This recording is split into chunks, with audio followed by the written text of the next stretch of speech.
Village പിന്നിട്ട് നമ്മളൊരു മല കയറി ടോപ്പിലെത്തിരിക്കും. താഴെ നോക്കൂ, അടിപൊളി yellow. Super super super super. യാ ഏക് മിനിറ്റ് അടിപൊളി അടിപൊളി. തുझे देखा तो ये जाना सनम प्यार होता है. അതെ, സുന്ദരമായ കാഴ്ച കാണണോ? നീല ആകാശം, താഴേക്ക് വരുമ്പോൾ ആ കാണുന്നത് മേഘ കേട്ടോ. നമുക്ക് സൂം ചെയ്താലേ ആ കാണുന്നത് മേഘ, അത് താഴെ കാണുന്നത് മഞ്ഞയില്ലേ, അത് മേഘ അല്ല, അത് മഞ്ഞും മലകളാണ്. ഓക്കെ, നീ അവിടെ താഴേക്ക് ഒന്ന് സൂം ചെയ്താലോ ഒരു മനോഹരമായ കാഴ്ച കാണാം. നോക്കൂ, ഇത് നോക്കിയേ, എന്താ നോക്കൂ. ഈ മഞ്ഞ എന്താ മഞ്ഞയുടെ ഒരു അല്ലേ, ആ വാക്കിങ് കിട്ടുന്നില്ല. അതുകൊണ്ടാ എന്ത് രസമാന്ന് നോക്കിയേ. കടുകുപാടമാണ് കേട്ടോ. Beautiful beautiful. ആ മലയിൽ കാണുന്ന ആപ്പിളാണ്. ആപ്പിൾ പൂത്ത് ഇപ്പോൾ കാണാൻ അറിയില്ല. ആപ്പിൾ മരങ്ങളാണ്, നിറച്ച് പൂത്ത് നിൽക്കുന്ന ആപ്പിൾ മരങ്ങൾ. ദെൻ ഇവിടെയും ഉള്ളത് ആപ്പിൾ തോട്ടങ്ങളാണ് ഇവിടെ കേട്ടോ ഉള്ളത്. ഭാര്യയും അനിയത്തിയും കൂടെ അങ്ങോട്ട് പോയിട്ടുണ്ട്. അപ്പോൾ അവരുടെ കൂടെ പോവാം. എന്താ അവരുടെ ലക്ഷ്യം അറിയത്തില്ല. എന്താണ് സുന്ദരിമാർ, എന്താണ് അവിടെ ലക്ഷ്യപ്പെടുന്നത്? കടുക് പോവാ.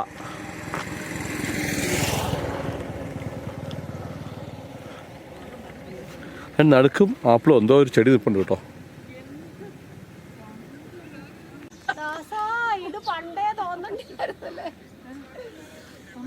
നോക്കൂ, എന്ത് രസം നോക്കിയേ.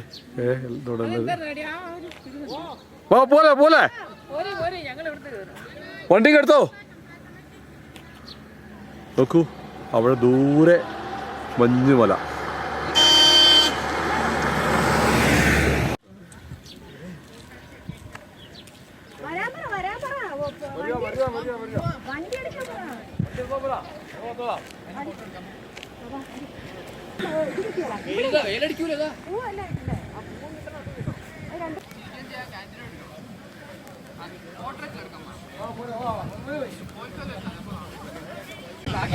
चलो गाड़ी क्यों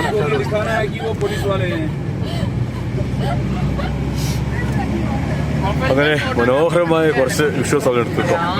ശേഷം നമ്മളിങ്ങനെ ശരിക്കും കാശ്മീരിലെ ശ്രീനഗറിലെ ഗ്രാമങ്ങളോട് യാത്ര തുടരുകയാണ്. പുറകിലൂടെ എന്തൊക്കെയോ തകർത്തോണ്ടിരിക്കുക. എന്താണ് എന്താണ് എന്താണ് എന്താണ് ഫോട്ടോ എടുക്കുന്ന ഇങ്ങനെ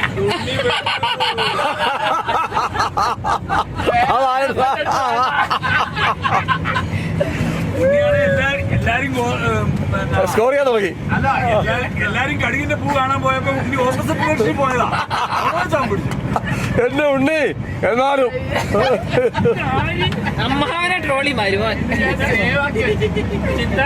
മരുമകനായിട്ട് അമ്മാവൻ ക്ഷമിച്ചു, അത്രേ ഉള്ളൂ. യെസ്, കുഞ്ഞു കൊച്ചിനെ കിട്ടില്ല.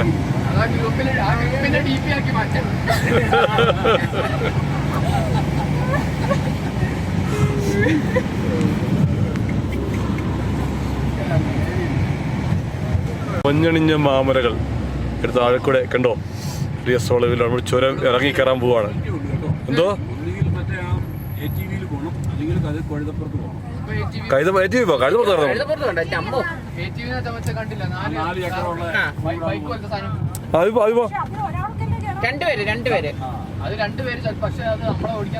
ഓടിക്കാൻ അറിയണം, അതല്ല പ്രശ്നം. നല്ല എക്സ്പെൻസീവ് ആയിരിക്കും പോലെ. കഴുതപ്പുറത്ത് പോയാൽ സഹിക്കും. 6 കിലോമീറ്റർ അല്ലേ.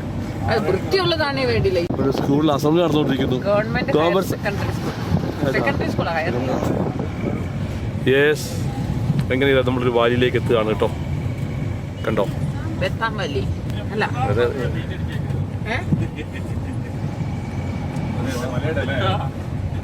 ശരിയാട്ടോ. മോളിൽ കൂടെ ആര് സിമെന്റ് ഇട്ടു? അല്ല, അവിടെ കണ്ട് കുമ്മായം പൂച്ചത് ആ മലയുടെ മോളില്. ഇത് രസം നോക്കിയേ. ആഹാ, അസാധ്യം. Super view. താഴെ ഒരു വാലി, തൊട്ട് അപ്പുറത്ത് എപ്പോഴും ഇന്നലെ 2 ദിവസം റിപ്പീറ്റ് സെയിം തിങ്. അതിന്റെ അപ്പുറത്ത് കാണുന്നത് സൂബിക്ക് ആഗ്രഹമരങ്ങളുള്ള പൈൻ ഫോറസ്റ്റ്, മുകളിൽ മലകള്, മലയുടെ മുകളില് ഐസ് ഇങ്ങനെ വെതറിയിട്ടേക്കുക. ഐസിങ് സ്പ്രിങ്കിൾ ചെയ്ത പോലെ ലൈറ്റിനകത്തുണ്ടല്ലോ. മലമുകളിൽ ഇങ്ങനെ ഇത് കൊടുക്കും. ഇതൊരു ഒരു ഗ്രാമം, ചെറിയൊരു ഗ്രാമം. ഇങ്ങനെ മലമുകളിൽ വിതറിയിട്ട മഞ്ഞിനെയും കണ്ട് ഞങ്ങൾ ഇങ്ങനെ യാത്ര തുടരുകയാണ്. അതേ ഒരു അല്ലേ? യെസ്, വൃത്തിയുണ്ടാവും. അതേ ഉള്ളൂ.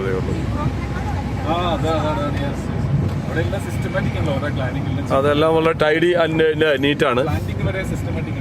Welcome to Doot പാത്രി. Welcome to. Oh, these are the small shops for food. Okay. Live food, Live food. After वापस करना. Return में.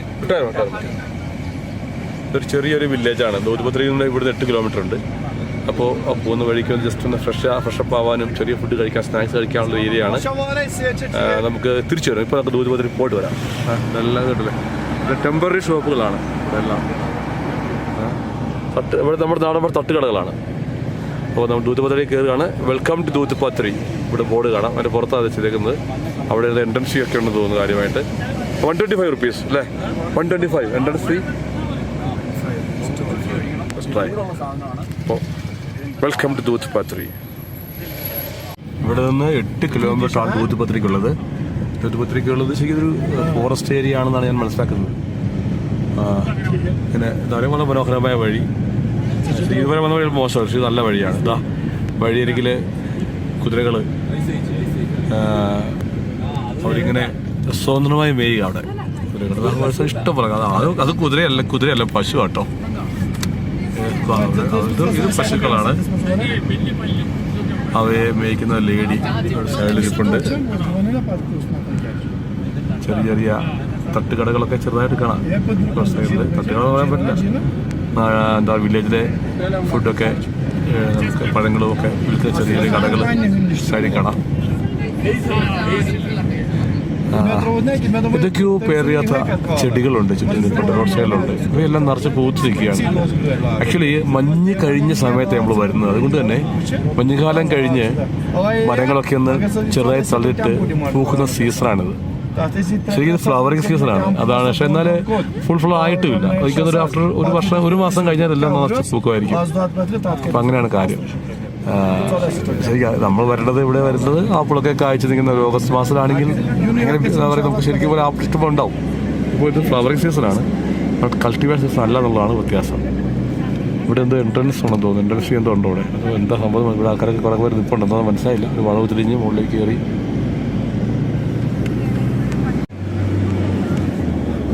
പൈൻ മരങ്ങൾ നമ്മളെ എങ്ങനെ വരവേൽക്കുകയാണ്. ഗിരീഷേ, അപ്പുറത്തേക്കുന്ന ആപ്രിക്കോട്ടിലാണോ നിൽക്കുന്നത്? അവിടെ നിൽക്കുന്നത് എന്താണ്? കുറേ മരങ്ങൾ നിൽപ്പുണ്ട് അവിടെ. ആപ്രിക്കോട്ടല്ലോ എന്നാൽ ഒരു കായൊക്കെ ഉണ്ട്. അതെ, അത് പൈൻ കോണ അല്ലേ? പൈൻ അല്ലേ? അല്ല, പൈൻ മരം കാണോ? അത്ര അറിയാതെ ചോദിച്ചതാണ്. അത് തിരിഞ്ഞതാ. ഇവിടുന്ന് വളവ് തിരിഞ്ഞും കയറുക. അടിപൊളി സൂപ്പർ വ്യൂ. താഴെ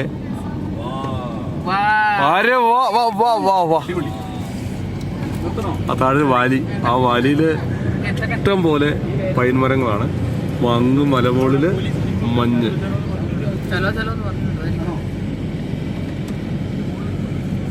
ചെറിയൊരു കയറ്റം കയറുക. വളവ് തിരിഞ്ഞ് കയറ്റം കയറുന്നു. സൈഡിലൊക്കെ ഇങ്ങനെ ചില ഉറവകൾ പോലെ ഇങ്ങനെ വെള്ളം ഒഴുകി വരുന്നത്. ഇതൊക്കെ മഞ്ഞൊഴുകി വരുന്നതാണോ അതോ ചെറിയ ഉറവകളാണെന്ന് അറിയില്ല. നോക്കൂ, ഈ സൈഡിലെ മരങ്ങളൊക്കെ ഉണങ്ങി നിൽക്കുക. അതറിയില്ല, ചിലപ്പോൾ തണുപ്പത്ത് മഞ്ഞുകാലത്ത് ഉണങ്ങി നിൽക്കുന്നതാവാം. നമ്മളിങ്ങനെ ഞങ്ങളെപ്പോലെ വയസ്സന്മാരുടെ തല പോലെയാണ് ആ മലയുടെ മുകളിൽ. കുറച്ച് മുടിയൊക്കെ ഉണ്ട് താഴെ. മുകളിലെത്തി കഴിഞ്ഞാൽ അവിടെ കഷണ്ടി ഹാത്ത പോലെ അങ്ങനെ കഷണ്ടി ധരിച്ച മഞ്ഞ് മൂടിയ മലനിരകളെന്നും പറയാം നമുക്ക്. ഇങ്ങനെ വീണ്ടും വളഞ്ഞും തിരിഞ്ഞും ചുരങ്ങൾ കയറിയാണ് നമ്മൾ മോള് ദൂതിപത്രിലേക്ക് കയറിക്കൊണ്ടിരിക്കുന്നു. നല്ല കയറ്റം കേട്ടോ, നല്ല കയറ്റമാണ്. സ്റ്റീപ്പായ കയറ്റമാണ്. എന്താ പറയുക, അർത്ഥജീവനുള്ള പൈൻ മരങ്ങളൊക്കെ പറയാം. അങ്ങനെ മരച്ച് നിൽക്കുക.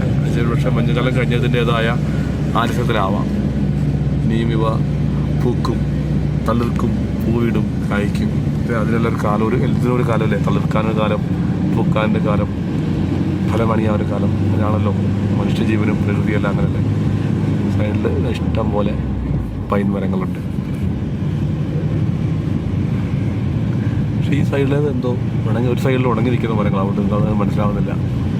പക്ഷേ സീസണലായിട്ട് ഉണങ്ങുന്ന അവ വീണ്ടും പൂക്കുമായിരിക്കാം, തളിർക്കുമായിരിക്കാം, പൂക്കുമായിരിക്കാം. അടിപൊളി കയറ്റം കയറിയ നരന്ന പ്രതലത്തിലൂടെ എങ്ങനെ പോകുന്നു. ചെറിയ പൈൻ ട്രീകൾ ആ സൈഡിലുണ്ട്, നമ്മുടെ ഇടതുവശത്തുണ്ട്, വലതുവശത്ത് അതുപോലെ തന്നെ മരങ്ങൾ. വീണ്ടും നമ്മുടെ കഷണ്ടിത്തറയൻ മലനിരകൾ. മഞ്ഞും മണിത്തെന്നലും തരും പൊന്നുമ്മ കൈമാറിയും വേനൽ കുഞ്ഞിൻ്റെ തൂവാലകൾ തുന്നിയും ഈ പാൽമുളം തണ്ട് പൊട്ടും വരെ, ഈ ഗാനമില്ലാതെയാകും വരെ. ഏതോ ഇത് കാണുമ്പോഴേ ഈ സീനില്ലേ ഇവിടെ നോക്കൂ, ഈ ഒരു വളഞ്ഞ് തിരിഞ്ഞ് മുകളിലേക്ക് പോകുന്ന ഈ സീന് എനിക്ക് എന്തൊരു നൊസ്റ്റാൾജിയ. ഏതോ സിനിമ എന്നോ ഒരിക്കൽ സ്വപ്നത്തിൽ ഞാൻ ഇതിലൂടെ വന്നോ എന്നൊരു സംശയം തോന്നുന്നു. സത്യം പറഞ്ഞു, അത് വെറുതെ പറയാല്ല കേട്ടോ. ഇങ്ങനെയുള്ളൊരു വഴിക്കൂടെ യാത്ര ചെയ്ത് മാസങ്ങൾക്ക് മുമ്പ് അല്ലെങ്കിൽ വർഷങ്ങൾക്ക് മുമ്പ് സ്വപ്നം കണ്ടിരുന്നു. സത്യം പറഞ്ഞ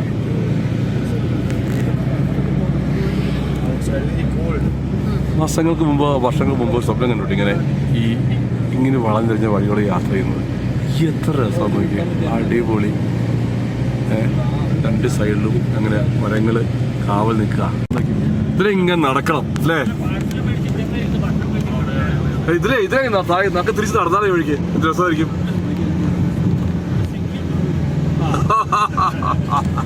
കുട്ടികൾക്ക് അത് മതിയല്ലോ, സ്വിഗ്ഗി മതിയല്ലോ. നോക്ക് എത്ര മണി കാഴ്ചകൾ, സൂപ്പർ വ്യൂസ്. കണ്ണിനെയും മനസ്സിനെയും ഒരുപോലെ കൊള്ളിക്കുന്ന കാഴ്ചകൾ. അങ്ങനെ കയറ്റം കയറിക്കൊണ്ടിരിക്കുന്നു. കുതിരപ്പുറത്ത് ആൾക്കാർ യാത്ര ചെയ്യുന്നു. അതിന് ഒറ്റയ്ക്ക് പോകുന്നു. അതെ, ജഗതി വിഴുങ്ങിയ കുതിര അല്ലേ? അതാ മുകളില് ഒരു 4 കുതിരപ്പുറത്ത് അവര് മേലിരിക്കണം. അധികം വണ്ണം വെച്ചാൽ അവരുടെ ക്യാരിങ് കപ്പാസിറ്റി കുറയുന്ന പറയാ. രണ്ട് സൈഡിലും കുതിരപ്പുറത്ത് യാത്ര ചെയ്യുന്ന യാത്രികർ. വീണ്ടും മുന്നോട്ട് ചെല്ലുമ്പോൾ ഇത് തന്നെ കാഴ്ച. എത്ര ഇടാൻ മതിയാവുന്നില്ല, എത്ര എടുത്താലും മതിയാവുന്നുള്ളതാണ് സത്യം. അങ്ങോട്ട് നോക്കി ഒരു ടീം ഹോഴ്സ് റൈഡേഴ്സ്, ഒരു ടീമായിട്ട് അവർ ഇങ്ങനെ കയറി പോവുക കുതിരപ്പുറത്ത്.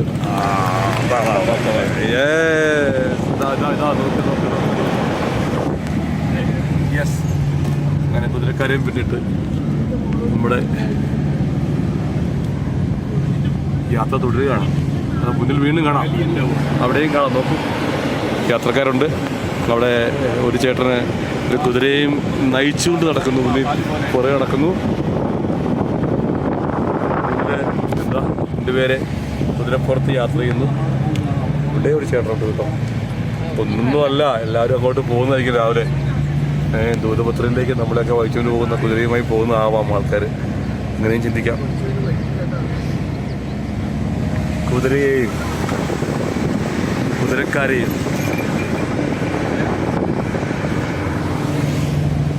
പ്രകൃതിയെയും കണ്ട് മനസ്സ് നിറച്ചതാ. അപ്പുറം വീണ്ടും നമ്മുടെ കഷണ്ടിക്കാരൻ ചേട്ടൻ അങ്ങനെ കയറ്റം കയറി എത്തുന്നു. ഓരോ കയറ്റം കയറി ചെല്ലുമ്പോഴേ നമുക്കൊരു കുതൂഹലമാണ്, ഇനി എന്താണ് കാണാനുള്ളത് എന്നുള്ളത്. അപ്പം ഇങ്ങനെ കുതിരക്കാരെ കവർ ചെയ്ത് നമ്മളിതാ ഒരു വലിയൊരു മലയുടെ മുകളിലെത്തി. നോക്കൂ, ബ്യൂട്ടിഫുൾ. നോക്കൂ, നിങ്ങൾ എത്ര മലകൾ കയറി, വാലിയിലേക്ക് ഇറങ്ങി, വീണ്ടും മല കയറി, അങ്ങനെ യാത്ര. ഇത്രയും മതി. അടിപൊളി, സൂപ്പർ ദൂത് പാത്രി. യെസ്, നോക്കൂ, ഇവിടെ നിന്നാ മതി നമുക്ക്. അടിപൊളി ദൂത് പാത്രിയൊക്കെ ഒന്നും പറയാനില്ല. അവിടെ നമുക്ക് റീൽസ് ഒക്കെ എടുത്ത് പോവാന്നേ.